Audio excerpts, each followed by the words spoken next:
ordained ministers that show a fundamental level of confusion as to their own understanding of the doctrine of the Trinity? When you look at much of the training, the theological training, the doctrine of the Trinity is very often just off on the side, especially in many seminaries today where it's all about leadership and church growth and programs and Sunday schools, and where you're actually being taught not to be a theologian, not to be the one who protects the flock in that way, but the chief executive officer and financial officer and stuff like that. You know, when seminary turns into that, that Trinity thing just it takes a lot of time and it's just too obtuse for most folks. So what I'm decrying is the ignorance within the broad level of evangelicalism. I'm not for a moment saying that a fair reading of Scripture leads to modalism, because it does not. Any fair reading of Scripture has Jesus differentiating himself consistently from the Father, and yet praying to the Father as a self-consciously eternal divine person.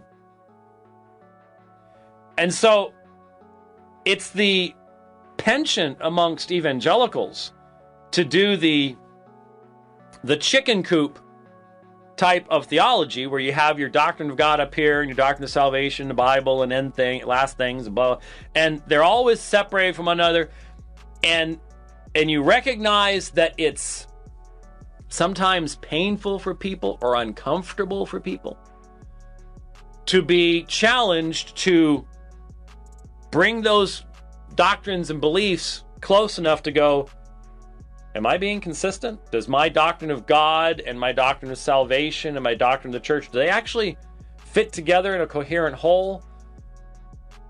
If most of your belief is just tradition that you have imbibed, not by going to tradition class on a Wednesday night, but I grew up in the church, I've attended pretty regularly, I don't always fall asleep, and so this is what has been communicated to me by the repetitive nature of its appearance in the teaching and preaching in the church that I'm a part of. That's how most people get their theology. When you challenge folks like that on a theological basis, it can become extremely uncomfortable. Because very quickly, the inconsistencies, the cracks develop and are plainly seen. And the general reaction is to be angry with you.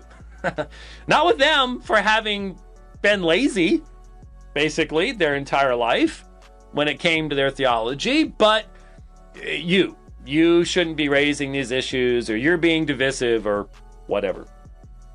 Been there, done that. Have a closet full of t-shirts on that particular subject. And so, he accurately quoted me, but not to the purpose of what I was saying. I think that's a little bit of a misuse of it. I would appreciate at least if Mr. Ritchie wants to use that quote, that he would say, now, Dr. White was not saying that the Bible teaches our position, but that people in ignorance default to that position simply because they've never been challenged on the subject. And that wouldn't really be a positive thing for your position. So I'm not sure why you would actually be using that. But anyway, that was the first thing. And did you notice I used the space bar to stop it? I used the space bar. You know what? You know why I generally don't do that?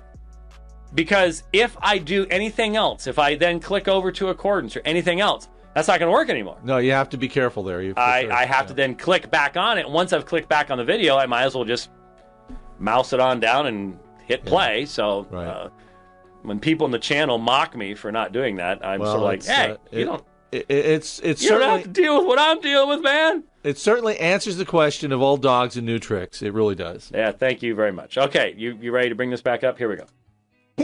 John 17:24, that they may see my glory which you have given me before the foundation of the world. So a divine God, the Son, could not be given divine glory, nor any glory at all, because a co-equal God person should have all glory to begin with.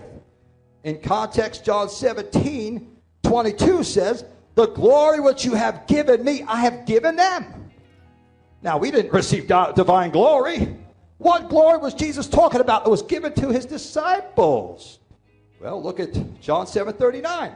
The Spirit had not yet been given because Jesus was not yet glorified. Jesus had to be glorified by his resurrection before the Spirit could be given. He was praying for his predestined glory to be resurrected. God as God cannot be given glory. It's ridiculous, the Trinitarian. I would love to debate James White on this. I really would. I've seen some of these debates, and I'm like, I really want to debate with somebody like that. Because it's just ridiculous, the Trinitarian eisegesis of these passages of Scripture. So, the Trinitarian eisegesis of John chapter 17, he wants to debate me on something like that. Well, did you understand what was just being said? Somehow, what Jesus is talking about ends up being something about some resurrection glory. So the Son in the glorified. Let's I just like he sort of left John 17:5 real quick. I wonder why. Well, because John 17:5 cannot be coherently interpreted by a oneness advocate. Just can't. Not possible. Can't be done. Notice what the argument was. Well, if he's a divine God, the Son, that he can't receive glory. Did you catch that? So that's why cross-examination is so important. Because that sounded real good. He said it with a lot of authority and good Pentecostal preaching power. But think about it for just a second. What does the entire heavenly host say in their worship of God upon his throne? Don't they say something along the lines of, glory be to him who made us, him who sits upon the throne. Glory and power and honor and blessing. But I thought, he just said a divine being can't be glorified. So why do we worship? That makes no sense. Now,